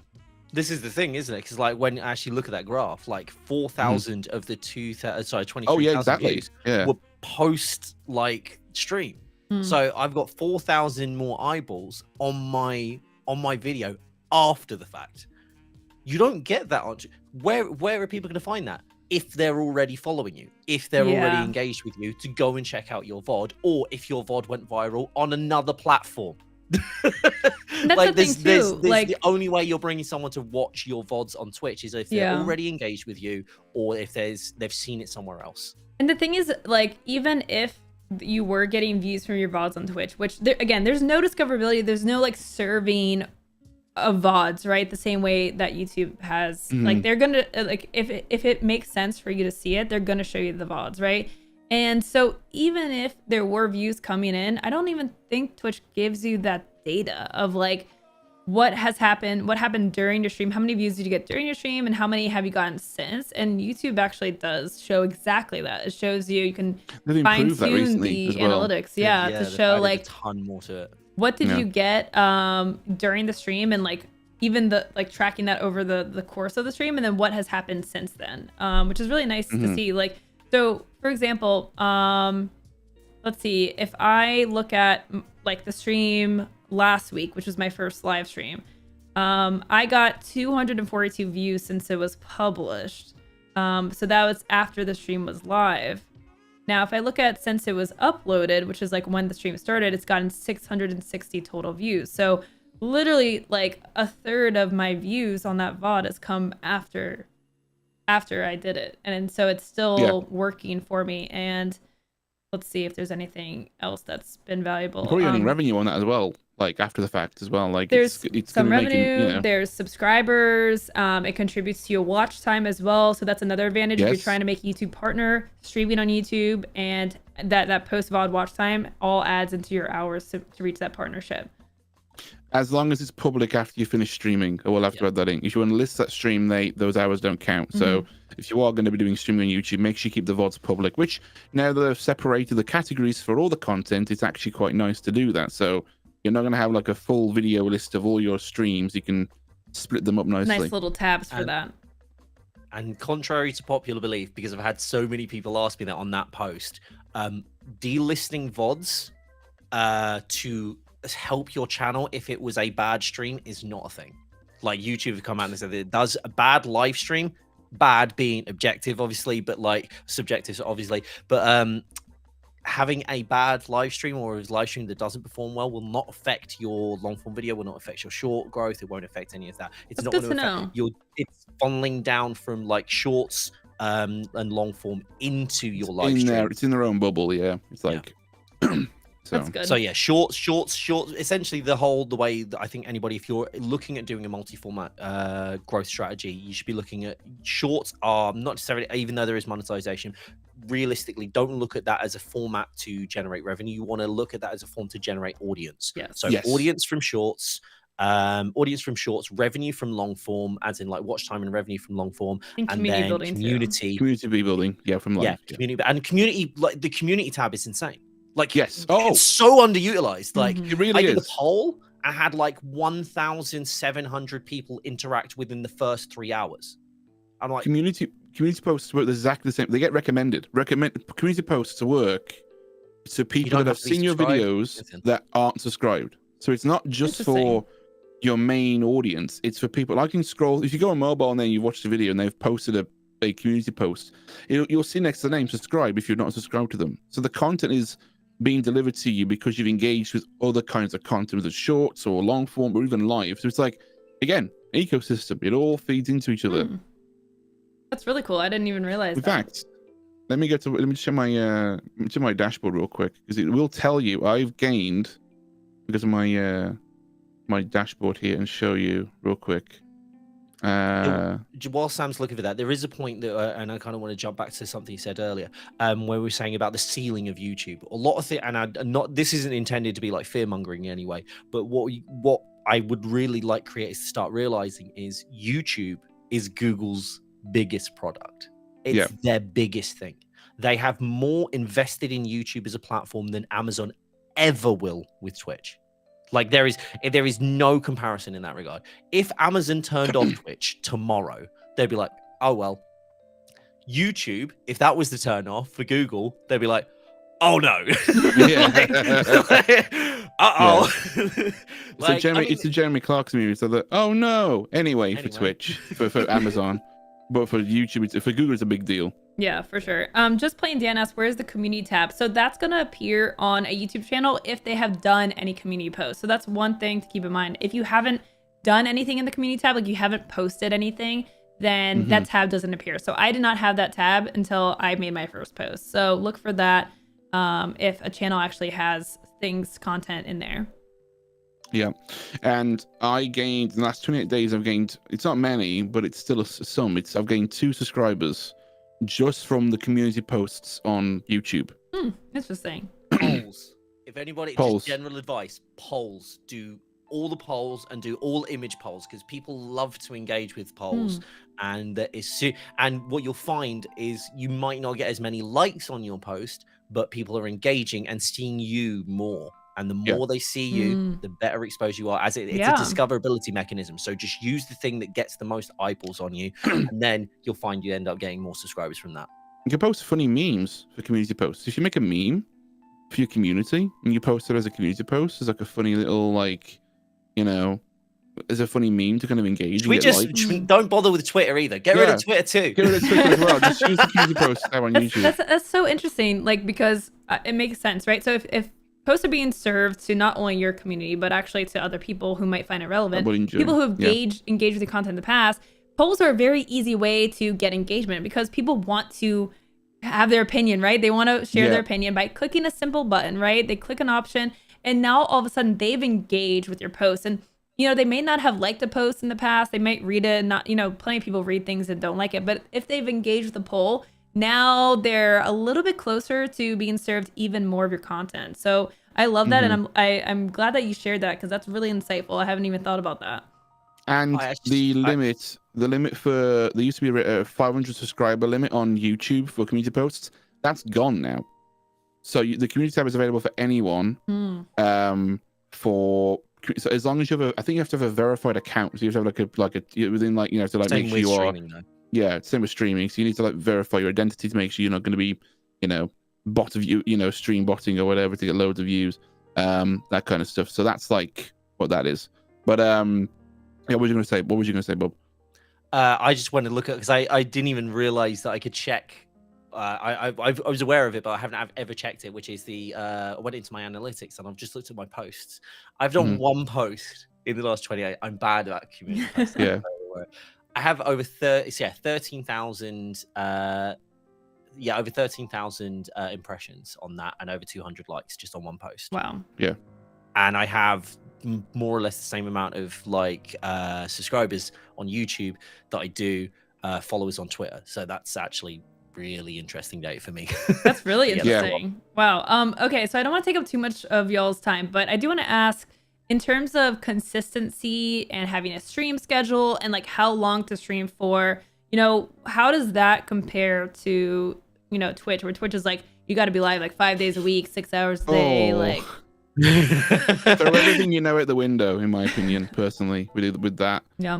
Bob will probably give me more. For me, I'll kind of say my 2 cents on that because Bob knows more about it, and I'll let him kind of finish off with it. But I think when it comes to YouTube streaming, there really isn't. I think I've always been a big fan of consistency of effort rather than consistency of output. And I've always been like, on YouTube it's different because you don't need to be live all the time because the content gets recommended. It's like, oh, you watch this person for 3 hours on this live stream on Monday. It's now Thursday. They're live again. Here you go. I've been seeing a lot more live content pop up on my recommended feed as well because I'm watching more live streams on YouTube. I'm seeing Bob's pop up with the notify as well because I'm watching his stuff. I'm seeing your stuff came up instantly as well when you scheduled yours. Nice. I actually I get all your shorts, and I didn't realize I wasn't subscribed, but they've been served to me. Yeah, which I thought was really that's cool. awesome. I've subscribed now, by the way. Yeah. So there we go. That's okay. I'll forgive you, I guess, you know. But it does work. It means that your live stream is then like your shorts, then again, it's ecosystem. I'll repeat that. But yeah, I know Bob probably kind of has some thoughts on that one as well. Well, I think, a lot of that is literally, as you said, I like one of the biggest things. I think me and Sam have a conversation about this. A lot of people will turn around and they'll say, "Oh, I don't have time to do YouTube videos. I don't have time to do long form. I don't have time to do short form. I work a 9-to-5 job and I stream 5 days a week." I'm like, whoa, there's your issue. Don't stream those 5 days a week. Maybe take 1 or 2 of those days and apply that to doing long form or short form. Doing that, I can't guarantee anything, but generally in my experience has improved the visibility, the discoverability, the revenue, and my growth of all of my live streams as well. So it's this loop. It's this whole ecosystem that you have that just feeds into itself. But one thing which, and I actually got, I think I said this to you, Lowco, the other day. I actually got this from you. When I started making content on YouTube, I stopped thinking of it as I'm going to game and I'm going to create specific content on something. If you treat a live stream like a long form video, then you can approach your content in a completely different way. So if I go, okay, well, I have a topic, like today, I was playing Marvel Snap, and my goal in Marvel Snap is to get to Infinite. From that, I know I can get short form clips of the fun and easy things that I get. I can then do like some deck builds from the things that I did throughout the video, which I can then turn into a long form, which then just feeds back into this. So all of that is just going, okay, well, how can I do this and how can I feed it? But you do something like when you do content like this, which is live streaming strategy and growth tips, right? This is something that you can come back and watch. So someone will always be able to come back and watch this. Right. And there you've created a completely different type of content, because it's not a stream anymore, right? It's a video. It's a podcast, it's video. It's already something that is digestible by audiences who want to see this kind of content, and they get fed that content because that's the thing that they're interested in. They don't have to search for it. And I think that's the thing, is like, as consumers, and I'm including myself very much in it, we're extremely lazy, because stuff like TikTok and YouTube Shorts or Reels or however you watch it, it's all fed to you like so we rapidly. want it just here. We don't want to have to click and go to a separate site, especially if we don't know you. Like people don't want to put in that effort, right? So you got to make it as effortless as possible. Like you need to feed people your content, not expect people to come to your content. One thing I'll ask, and you guys can be completely, have you ever how many times have you seen something, I'm sure you might have seen a couple of people, but how many times have you seen it when someone goes viral that you already know that person? How many, like, versus when something goes viral and you don't know them, like a short goes viral. For me, those two are so imbalanced. Like I'm discovering you because you went viral, because that content was fed to me, not because I already knew you. I have known a couple of people like, oh, I had a viral post, like, oh, that's awesome, great, I'm so chuffed. Yeah, you. I have. Yeah. But all of these people, I'm like, oh wow, okay, I found a new creator because like this was actually fed to me. The amount of streamers I found through YouTube is so much bigger than the amount of like streamers I found directly through going through Twitch, because I don't have the time, the energy, or the interest to go and look through a wall that looks exactly especially the way that Discovery works now. And that's why I really harp on Twitch about that whole the channel switcher thing that they were experimenting with, like where from the directory you can click on the streams and see right there like a 60-second preview. Like that would be a huge change. But I think that's why Twitch struggles so much, is like it is effort to go and find someone new, because you have to go and click and load the stream and watch a pre-roll and oh, their audio sucks and they're not talking to chat. Okay, now you have to do it all over again, right? I mean, the one thing that Twitch could do very easily is, like, I'm sure it's possible. I mean, YouTube have autoplay now for videos, and you hover over things. I think Mixer had that too. Yeah. Play the most viewed clip on their channel when you hover over it. Or play the channel trailer. What happened to them? What happened to them things that are supposed to give us more durability? Like those aren't utilized enough. And I think that's probably one of the big deals. I mean, like, I know you do a trick with your lives, Bob, where you put the most recent short as a trailer that you've done before your stream. Partner only feature, just in case. Okay, so it's partner only feature, like redirect, unfortunately. Yeah. But that does help boost views on that short, because it's a trailer before the live stream, so people are watching that. So anyone who loads the stream, they'll see that first. Yeah, they'll see that first. You'll play that short first, and then it'll go to the. If you go to my next live stream, there's one on there. Like it's just it's a short, and that short also tells people when I'm live. So if they see that short when I'm like live from the short shelf or fed through that. Because it's an evergreen, so trying to do evergreen shorts, do tips like tricks, guides, whatever you like content you're doing. Just doing a regular clip, that might work, but like they're a dime a dozen. Do something unique, and I think that's the thing. And because you like the way you said it's like, oh, why don't Twitch do that 60-second thing where you get to watch like 60 seconds? It's like, what are you going to tell from 60 seconds? It's like you still have to sit there and see if you like the person you go. Yeah. Short form and long form content, maximum. You really like, you're not like in the first 30 seconds, you're going to know if you like somebody, right? But if someone sat there and they're focused on the screen and they're not talking to chat for that because it's like they're going through like a really tough fight in a game or whatever, that's not enough to create a connection. But shorts and long form video are intentional. They're considered. They're focused on getting your attention because they're produced that way. Live streams aren't like that. It's a different thing. Audience and then community. They're two separate things. And that's why the multi-format thing is the way to do YouTube rather than just going, I'm just going to go stream. Because no matter if you just go stream anywhere, and I mean anywhere, they're not going to go out and do any favors for you, right? The only way it's done is if it's fed by an algorithm. And the only way you could do that is by having that content that's built for the user. Yeah, a lot of streamers are like, oh, why doesn't Twitch promote me? Why doesn't Twitch help small streamers? And no platform helps creators. Like, no platform cares about helping creators so far as, like, you're special and they want to show your content. Platforms want to help the audience. They want to help the viewers and find them content to stick around. And That's where the money makes. Exactly. The It's better for us if they think like that as well, because essentially, like you say, it's like it's the king system. Like, it gives everyone a chance, right? Yeah, it gives everybody has a fair chance to do this. It's just how much you put in and how much you apply and how much value you can provide. There was a great I actually recently watched a what's it called? I watched an interview with the Hot Ones podcast, or the interview they do with like large celebrities with the hot wings and all that. They did Bryan Cranston recently, and he had a great saying, which was that this is like YouTube is probably more of a commitment than live streaming than Twitch is, in my opinion, because of the work, the effort they need to be putting, thumbnails, titles, editing, all that stuff. It's a lot more commitment, and it's like maintaining a relationship. You have to be committed to making it work. You gotta if things aren't working, you gotta change it up. You gotta try new stuff out. And if you start to find yourself that you're not happy, then it's time to look at it and reconsider and maybe do something different or try new things. And that's like, I think one of the biggest things that stops a lot of Twitch streamers from biting the bullet and getting involved is the level of commitment that's required for success and for growth.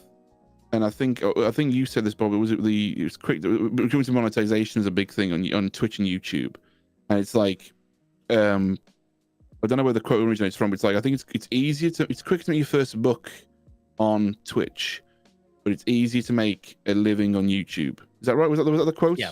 It's easy to make your first dollar on Twitch. It's easy to make a living on YouTube, because the thing is, I think what people don't realize as well is, like, you hit affiliate, you don't automatically have everybody that's in your chat become a subscriber. Yeah. You don't automatically have, like, you're not automatically like generating revenue. YouTube, straight away, you hit partner on. Yeah, it's harder to get there, but when you get there, you're in a position instantly making money. Yeah, and I think because your content's been fed. Also, with what Sam said about, like, it's a commitment to YouTube, and that's a lot of the reasons I think Twitch streamers don't start doing anything with YouTube, is because it's so much work. It's interesting because those same streamers will then stream, like, 6 days a week, not getting sleep, like, and overcommit on streaming. They'd rather overcommit with less growth on Twitch streaming rather than dialing it back. I mean, I would say, like, with YouTube, it's almost like a inverse pyramid of what you think would work for growing a stream. It's creating the, like, almost shorts, like probably 3 to 5 days a week, and then posting like at least one long form video a week, and then maybe streaming like once a week, right? So it's like your biggest discoverability is going to be your shorts. That's the thing that needs to be posted with more frequency. They're going to funnel down and watch those videos, and then if you're live, they'll catch you live, and that's kind of how it works. A graph of that. I think I did ages ago. I think I did a graphic to show that funnel. I'll see if I can find it. I'll bring it up. But like, it literally was shorts, long form, live, and that's kind of it was like audience at the top, and then it was community being funneled down. And that's exactly kind of the kind of way that you should look at it. Is that you're looking to capture an audience, grab their attention, And then your live stream is about making a community. It's Gotcha. about developing those relationships with people that are behind the screen that you want to like, yo, this is welcome on in. This is what we do. Have fun, you know, yada, yada, yada. Gotcha. So last question before we wrap up. I guess not really a question. I want to give you the opportunity to, if there's anything you really want to harp on that, let's say there's Twitch streamers here that are thinking about YouTube, but they haven't taken that step. They're afraid. They don't understand how to stream on YouTube. Like, what is something that you really want to drive home with a Twitch streamer who might consider streaming on YouTube? You want to go first, Bob? I can. Yeah, I can. Go for it. Again, going back to what you said around the time investment, you taking time off of streaming will not actually damage your stream if you're looking to do YouTube stuff. It will actually improve it. Everyone will say that to you, and you'll be convinced it won't because the initial growth is slow. But it's a slow, steady climb, but you are going to reach the top. It's not you can have a growth trajectory that you can control if you apply those things. Everything we talked about today, if you apply these things, you can actually have something you can control that isn't controlled by external factors like, is there like, you know, people not having enough money to be able to spend on subs and stuff like this, where you've got this whole situation where everyone's like, you're going to get more subs on Twitch. You will do. And it's like, oh, well, you know, it's harder to build a community on YouTube. Yes, it is. But a large reason for that, and one is something I really want people to kind of like consider, Twitch doesn't exist because you're not like getting money or growing an audience on Twitch because Twitch is trying to help you or Twitch is doing anything there. You've created that audience. That's the only reason Twitch exists. It's the only reason it's there is because your audiences are there. Your audiences will follow you. The more you try to avoid going to that, like moving to the next step, the harder you're holding yourself back. So just take that step, start moving. You don't have to do it all at once.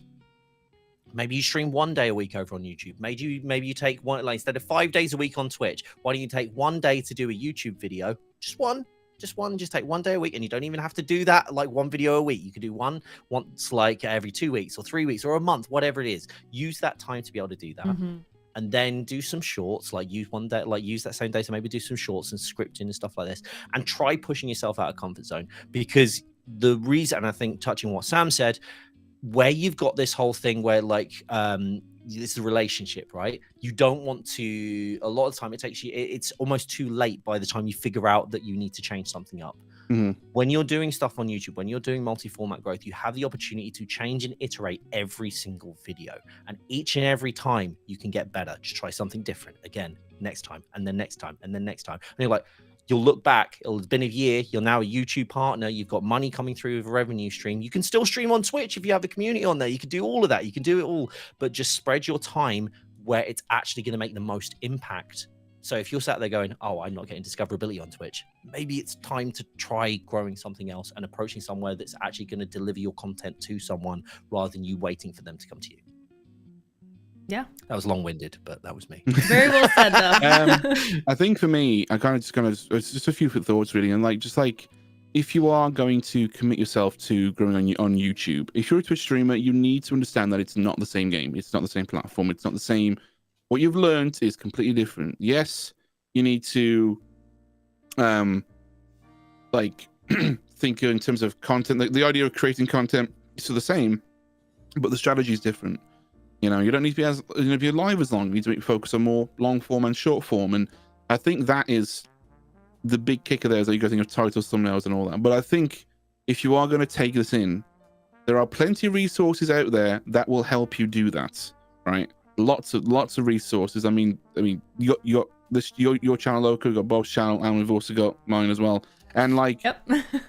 I think what's holding people back is fear of like jumping in and getting started, and that's kind of the big thing.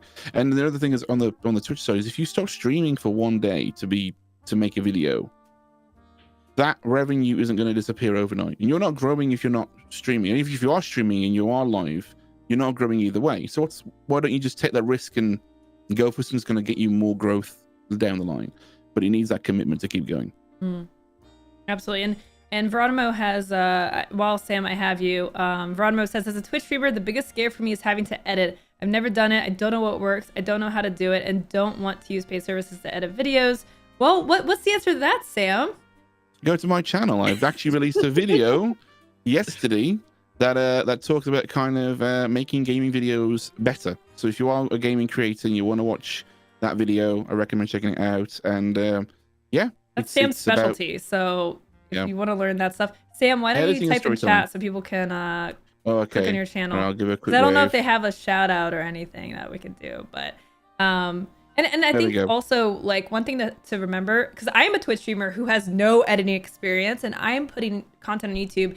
Really, the editing is not very important compared to the content that you're making. So as long as you have valuable content that's like, like well put together, what you're saying and what you're delivering is so much more important than having fancy edits. Like that's pretty much like the secondary thing to the actual content. So yeah, even so much as like simple like cuts to trim out like dead air and like gaps and stuff like that, like and very simple b-roll. Like I've been using I just downloaded DaVinci Resolve because everyone talks about that. That's free to get started, so you could use that. And I've been using also Capwing because very, very basic edits. But yeah, definitely watch Sam's content because he like that's his specialty is like editing content for YouTube. So yeah. And yeah, thank you.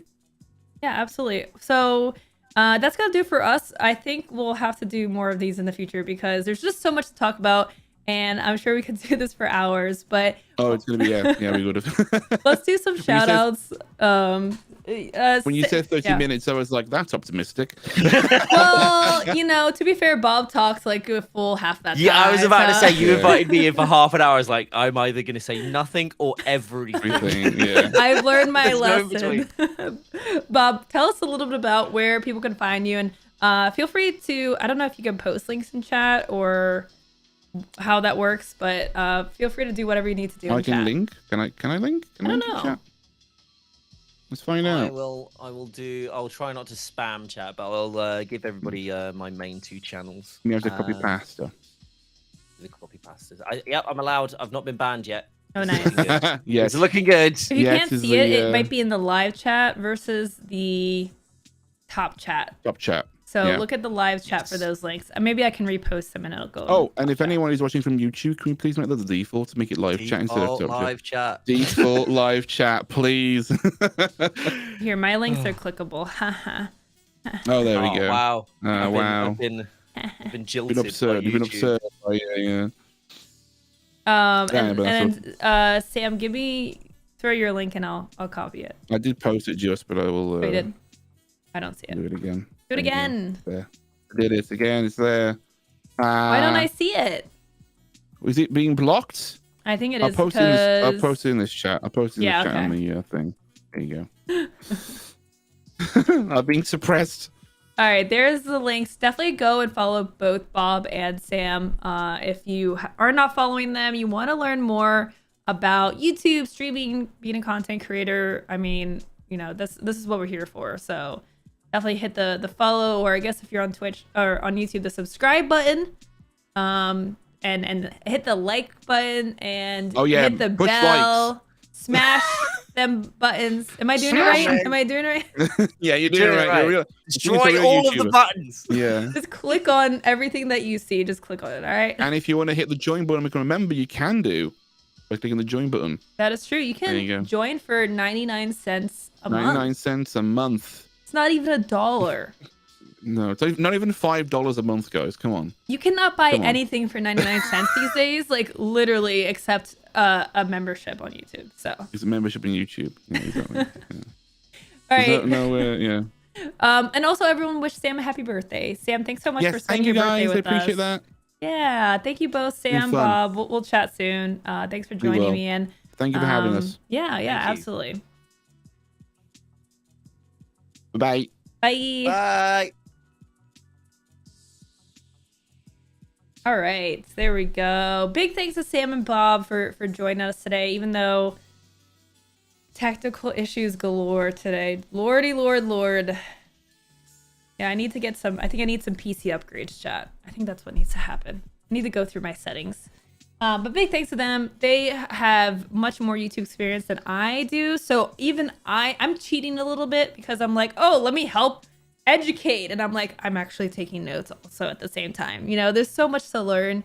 And that's why I really like doing this content, because it's so valuable to watch videos and learn how to do things. I mean, I've been watching a ton of YouTube content about YouTube, how to do thumbnails and titles and how to grow and things to think about. And I've been consuming everything I can. And so hopefully this helps. I hope that y'all being here and watching this has been helpful for y'all. And I mean, I've learned some things like that community tab thing I did not know about. I did not know that it would be like sent to people. So I got to really think about what I want to post there and see if I can start posting, even if it's just like once a month, once a week or something. Like just whenever I can come up with something, just think about what would be valuable to people to see.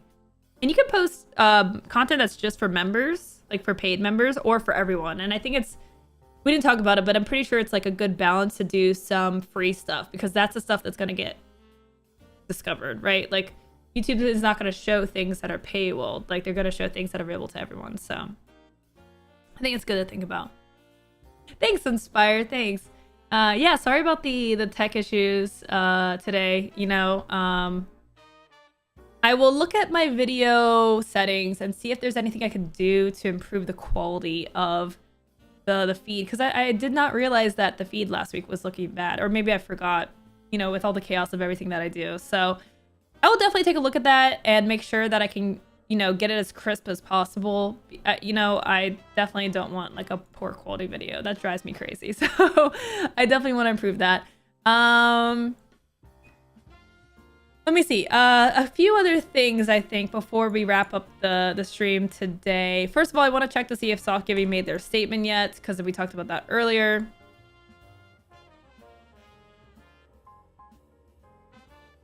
Let's see. Nope, still nothing has been said. Okay. And there was something I wanted to bring up that I didn't talk about this week so far. So y'all are getting a little exclusive bit of news, and it's actually pretty cool. So Twitch is doing a new experiment with tag impressions. Let me zoom in here. So certain people will have access to this. You will know if you have access if you go to your dashboard. Let me pull up my dashboard here. I don't even think I have my Twitch dashboard open. So let me show you where you can find this. If you go to your dashboard, and on the left side, you have the analytics section.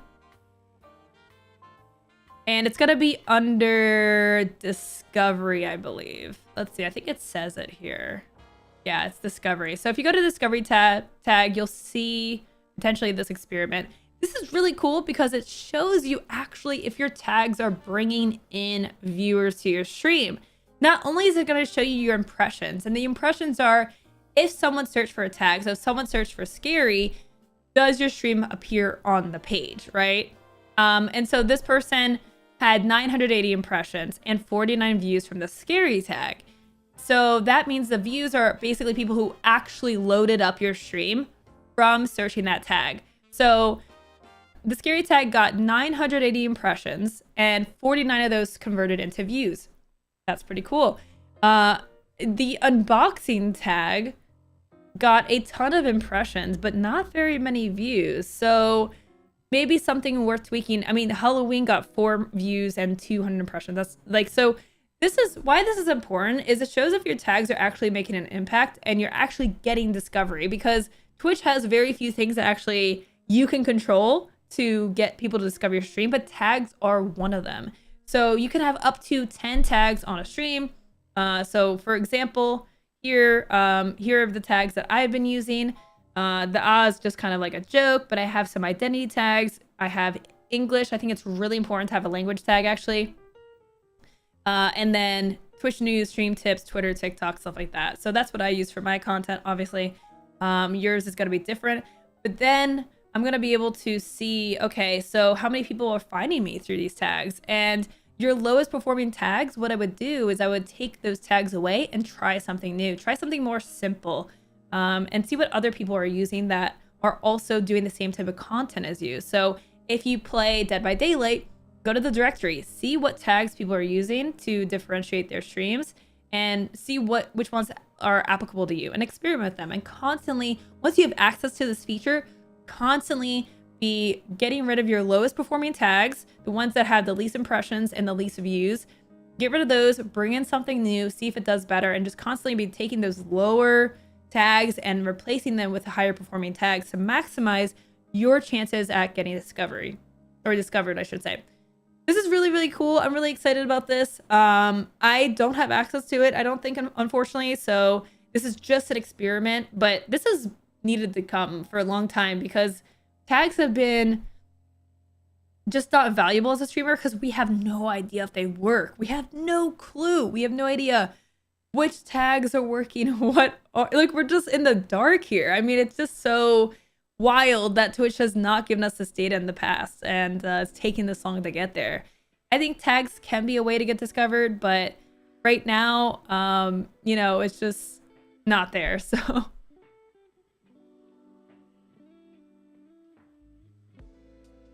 Let's see. I can help run through settings from OBS and how YouTube affects what you send to it. I'm one of Sam's mods. Oh, hi, Camera Tim. Yeah, yeah, if you can send me a DM on Discord, I would happily bug you for a help with my, like, that's my weakness, is like encoding options and settings and stuff like that. So I would happily bug you with that information if you want to send me a DM on Discord. My Discord is, you can find me on, if you're in the Streamer Square Discord server, you can DM me through that. That's probably the easiest way to do it. Otherwise, my Discord is Lowco #2525. You can find me. I don't know if you can find people through that, but I'll check it out. Gotcha. I'm available to be bugged. Excellent.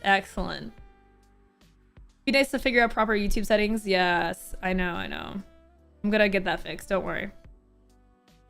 But yeah, that's gonna do it for us today, y'all. That is that was everything. I'm glad we talked about the tags. I did a little video. I did a short about it actually before I went live. I wonder if that did anything. No, it's actually terrible. I only got 13 views. That's like the lowest ever. That's pretty bad. I was hoping that it would do better because I was streaming, but it's garbo poo poo right now.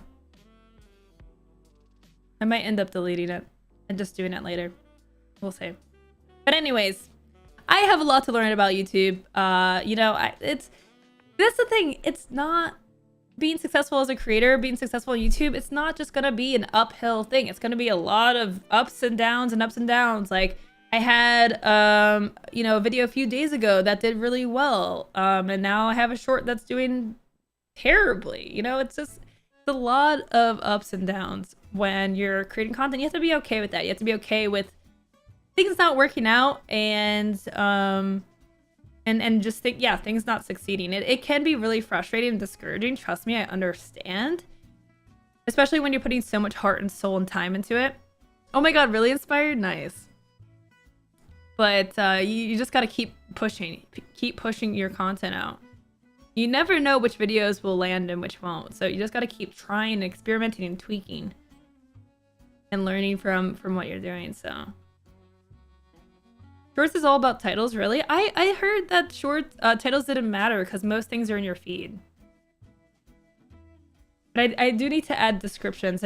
You can't do it on mobile, so I have to like go back to the computer. But anyways, all right, that's gonna do it for me today, y'all. Thanks so much for being here. Really appreciate it.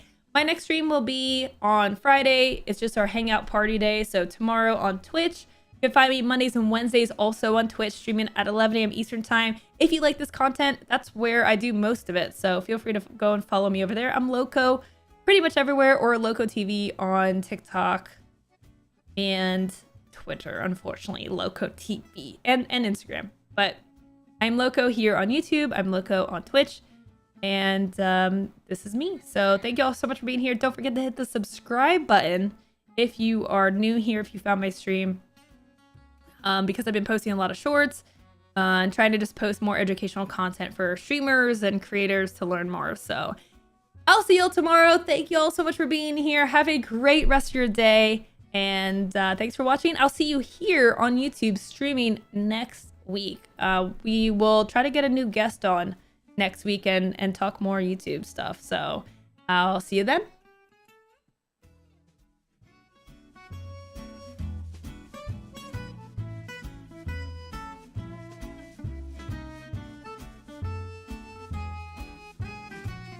Go check out streamersquare.com. Chrissy's yelling at me, so go check it out because she's making me shout it out and I forgot. Okay, bye.